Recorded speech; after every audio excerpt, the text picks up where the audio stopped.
profitez pleinement, éteignez les lumières, mettez votre casque ou vos écouteurs, fermez les yeux, relaxez-vous.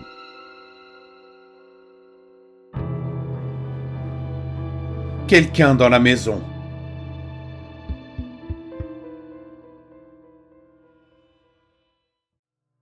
Je suis réveillé. Je ne me rappelle pas m'être endormi et je ne sais pas vraiment comment je me suis retrouvé au lit, mais je suis réveillé. J'entends un bourdonnement très lointain dans mes oreilles, un peu comme les conséquences d'une explosion qui vous rend sourd, mais ce bourdonnement semble très éloigné dans ma tête.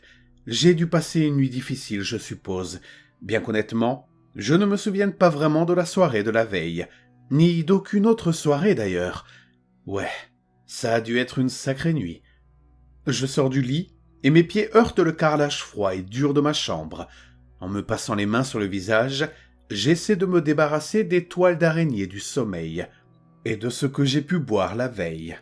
En jetant un coup d'œil par la fenêtre voisine, je vois un ciel sombre et couvert et une pluie fine qui tombe sur la forêt d'arbres sans feuilles qui entoure ma propriété. Est-ce l'automne ? Honnêtement, je n'arrive pas à m'en souvenir. Je jure devant Dieu que je ne me souviendrai plus jamais de l'automne.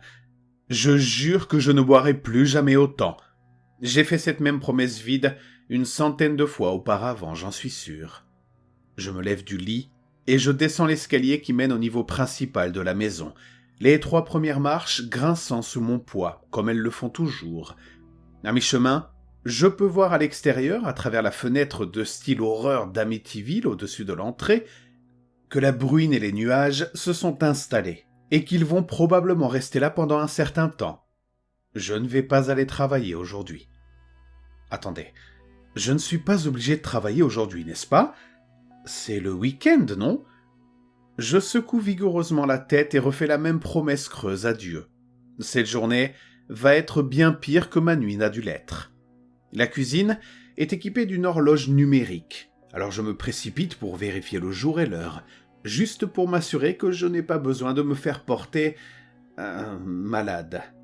L'horloge indique 9 heures.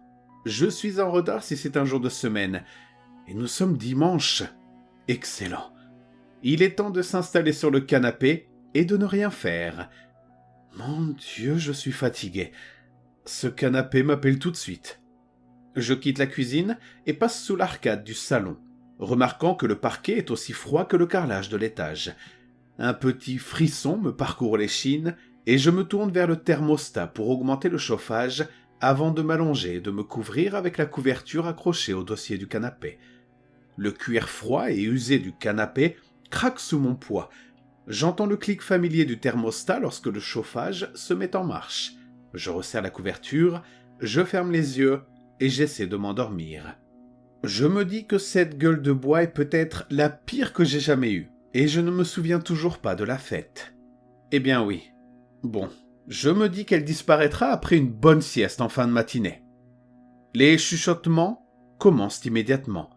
Je me redresse d'un coup sur le canapé, jetant la couverture de côté, et balaie la pièce du regard.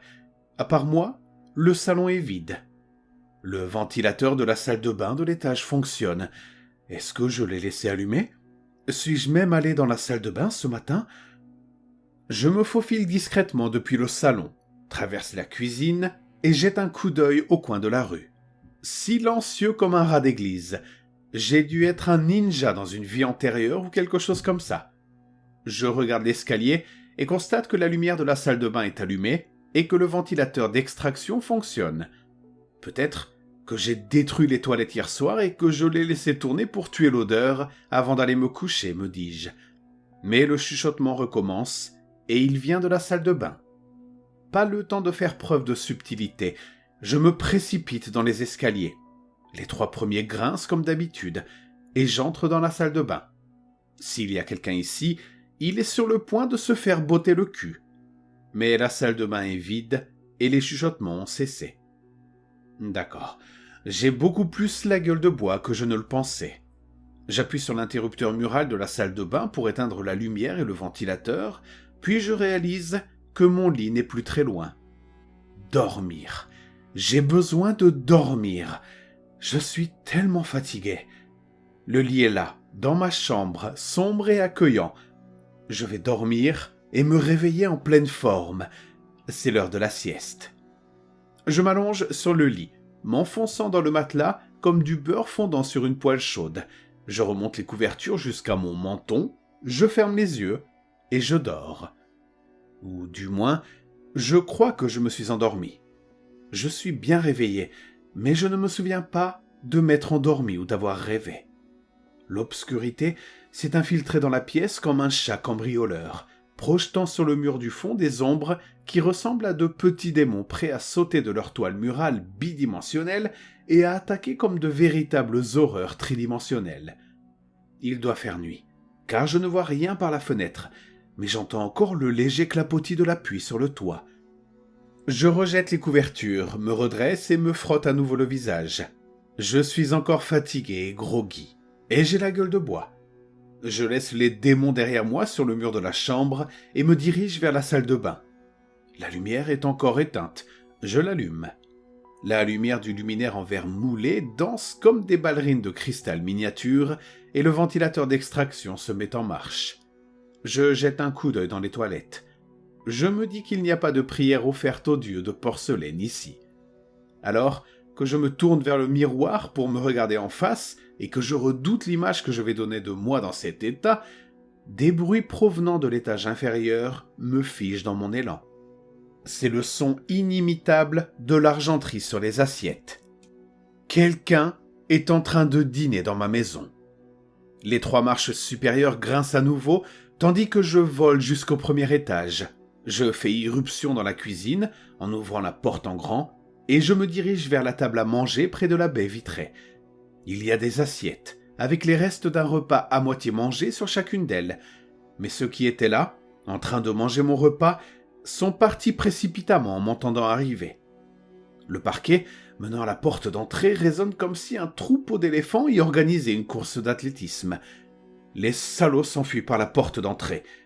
Alors que je me dirige rapidement vers l'entrée, je vois la porte se fermer et j'entends le pêne dormant s'enclencher. Ils ont une clé ? Sans doute car ils viennent de fermer la porte à clé de l'extérieur. Je jette un coup d'œil par les fentes des vitraux qui se trouvent de part et d'autre de la porte d'entrée, mais je ne vois personne dans la noirceur de cette nuit trempée par la pluie. Profitez du temps qu'il fait, bande de merdeux! L'idée que quelqu'un se soit trouvé dans ma maison, qu'il ait mangé ma nourriture et qu'il ait une clé, me perturbe. Il est clair qu'il n'y en a plus d'un, et même si mes compétences de ninja de vie antérieure pourraient m'aider à les combattre s'ils reviennent, je ne veux pas placer mes espoirs de survie dans la théorie de la réincarnation. De plus, je suis tellement fatigué. Laissons les flics faire leur travail. J'attrape le téléphone sur le mur et je compose le 17. Rien. Je raccroche et je réessaie.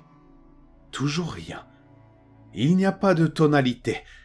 Ils ont coupé les lignes ? Salauds. Maintenant, je suis furieux. Ils étaient dans ma maison, ils mangeaient ma nourriture, et maintenant ils ont coupé les lignes téléphoniques. Eh bien, ils n'ont pas de voiture parce que je l'aurais entendu démarrer et partir. Je vais me les faire. En sortant en trombe de la cuisine pour me diriger vers la porte d'entrée, je laisse une traînée d'assiettes, de couverts, de nourriture à moitié mangée et de tout ce qui se trouve sur les comptoirs et qui jonche le sol. Ce bourdonnement sourd dans mes oreilles s'est un peu intensifié. Je suis fatigué et groggy, mais je m'en fiche. Je suis en colère. J'ouvre la porte d'entrée si vite que je ne sens même pas la poignée en laiton dans ma paume. Elle se referme derrière moi. À grandes enjambées déterminées dans mon jardin couvert de brouillard, il semble que la pluie se soit calmée. Je suis sûr que ces enfoirés sont en train de s'enfuir. Je passe l'heure suivante à fouiller le jardin le long de la ligne des arbres, mais je ne trouve aucun signe de personne. Qui que ce soit, ils sont partis depuis longtemps et bon sang, je suis toujours aussi fatigué. Je n'ai pas le temps pour ça. En retournant à la maison, je remarque que les lumières de l'entrée sont allumées. Elles projettent une image lumineuse de la fenêtre d'Amityville au-dessus de la porte, sur le porche en dalle de pierre et la cour d'entrée. Et la porte d'entrée est ouverte. Je ne me souviens pas de l'avoir fermée, mais je sais que je l'ai entendu claquer derrière moi. Je m'élance et fonce dans la maison. créant un tourbillon de feuilles mortes et humides dans mon sillage. Je remarque que le bourdonnement dans mes oreilles a augmenté en intensité, et je peux entendre le vacarme des chuchotements par-dessus la tonalité dans ma tête.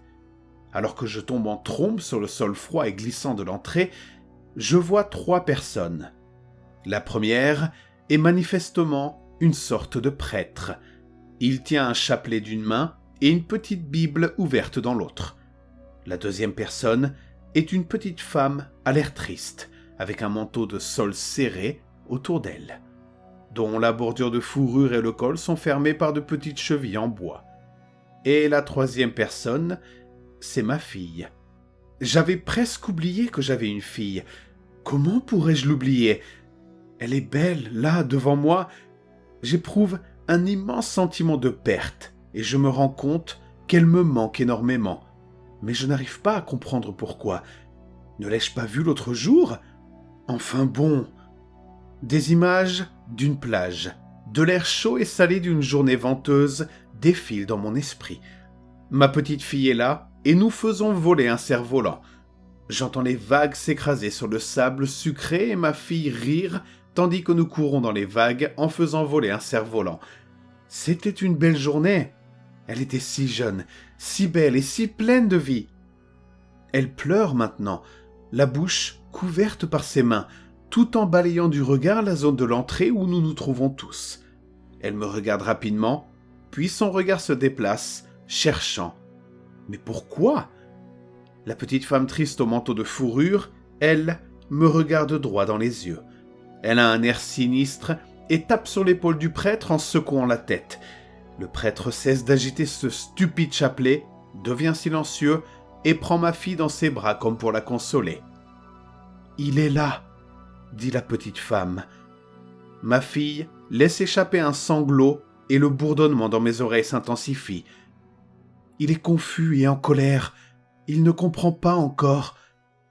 Ma fille découvre sa bouche et ses lèvres tremblent. Elle plisse les yeux comme pour retenir d'autres larmes. « Peut-il m'entendre ? Que dit-il » demande-t-elle. La petite femme secoue la tête. « Non, ça ne marche pas comme ça. Il peut entendre, oui, mais je n'entends pas ce qu'il dit. Je n'entends que les émotions, des sentiments. Tu peux lui parler. » Ma petite fille, qui n'est plus une petite fille puisque je me rends compte qu'elle est devenue une femme adulte, essuie ses larmes, renifle et offre un sourire.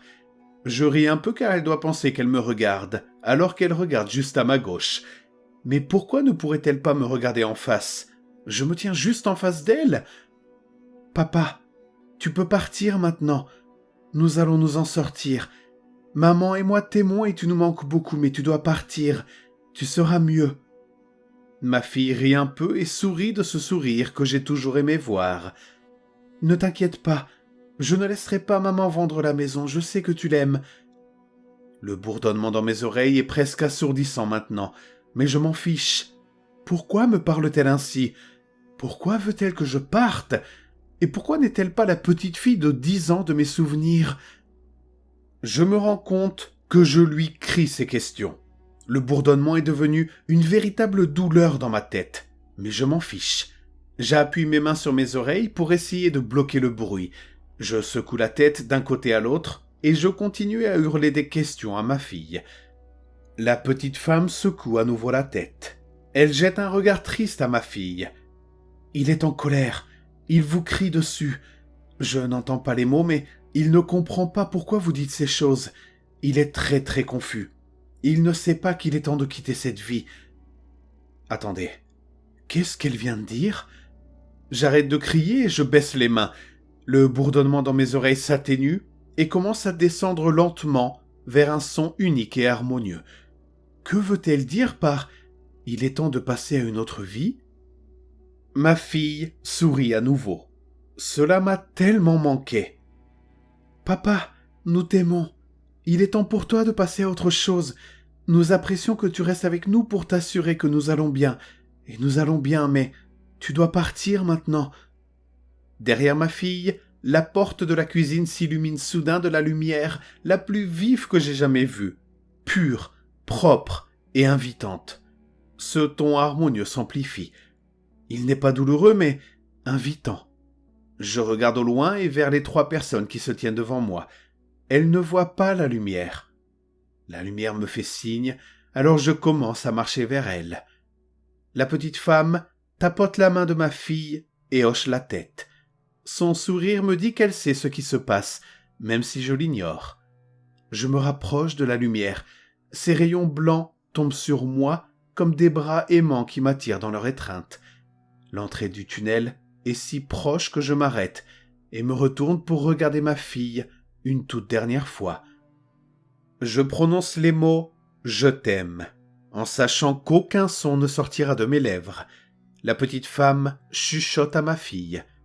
Elle sanglote brièvement puis dit « Je t'aime aussi, papa ». Je m'engage dans le tunnel et me laisse porter par la lumière. Le tunnel n'est pas très long et la lumière au bout commence à changer.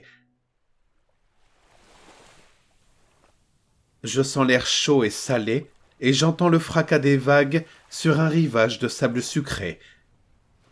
Ma fille marche à mes côtés sur le sable en me tenant la main et me regarde chaleureusement tout en m'offrant son plus beau sourire.